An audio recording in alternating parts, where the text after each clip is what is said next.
এক অনুষ্ঠানের মধ্যে দিয়ে বিদ্যালয়ের নতুন ভবনের দ্বার উদ্ঘাটন করা হলো বৃহস্পতিবার। রানীর বাজার নলগড়িয়া স্থিত সুকান্ত একাডেমি ইংলিশ মিডিয়াম স্কুলের নতুন ভবনের দ্বার উদ্ঘাটন করা হয় এদিন। প্রধান অতিথি হিসেবে উপস্থিত ছিলেন রাজ্যের খাদ্য এবং জনসংবরণ দফতরের মন্ত্রী তথা 10 মজলিশপুর কেন্দ্রের বিধায়ক সুশান্ত চৌধুরী। অনুষ্ঠানে বক্তব্য রাখতে গিয়ে মন্ত্রী বর্তমান সময়ে রাজ্যের উন্নত শিক্ষার ক্ষেত্রে সরকারের দৃষ্টিভঙ্গি আলোচনা করেন। একই সাথে আসন্ন দিনে ত্রিপুরার ছাত্রছাত্রীদের জন্য সরকারের তরফে উন্নততর শিক্ষা ব্যবস্থা তৈরি করার আশা ব্যক্ত করেন।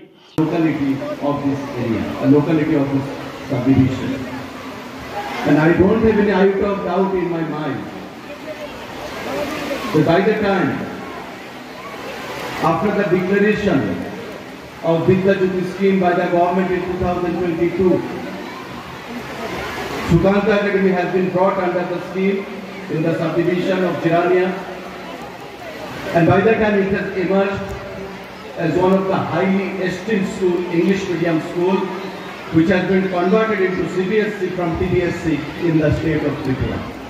And in the days to come also, we hope to go a long way when it comes to the result of the school, the infrastructure growth of the school, and the track record of the school.